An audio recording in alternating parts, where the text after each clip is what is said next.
नमस्कार। आज हम हस्तरेखा शास्त्र के माध्यम से ये समझने का प्रयास करेंगे, आपका विवाह प्रेम विवाह होगा या पारंपरिक। विवाह का समय क्या संकेत देता है और संबंधों की गुणवत्ता कैसी रहेगी। हस्तरेखा शास्त्र में विवाह से जुड़े संकेत कनिष्ठा उंगली के नीचे अर्थात विवाह रेखाओं में देखे जाते हैं। ये रेखाएं जीवन के संबंधों की दिशा बताती हैं, न कि किसी निश्चित भाग्य को बाध्य करती हैं। यदि विवाह रेखा एक, साफ और सीधी हो तो ये सामान्यतः स्थिर और संतुलित विवाह का संकेत मानी जाती है।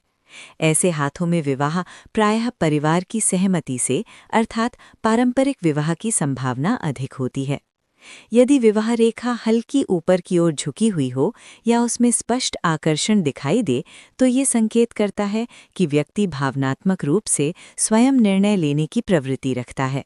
ऐसे मामलों में प्रेम विवाह या पसंद आधारित विवाह की संभावना बढ़ जाती है। अब आते हैं हृदय रेखा पर।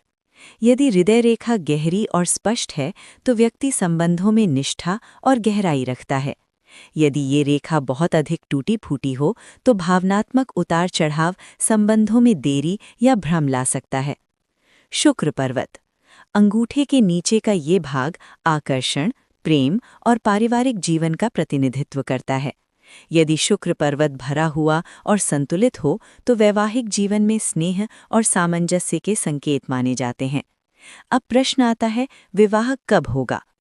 हस्तरेखा शास्त्र में विवाह रेखा की स्थिति हृदय रेखा और कनिष्ठा उंगली के बीच देखी जाती है।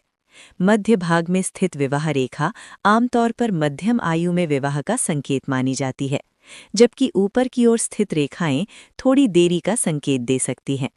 ये स्मरण रखना आवश्यक है, हस्तरेखा संकेत देती है, निर्णय नहीं थोपती। कर्म, विचार और सही समय जीवन में सबसे बड़ा परिवर्तन लाते हैं। यदि आप चाहें कि आपकी हथेली के आधार पर विवाह, संबंध और जीवन की दिशा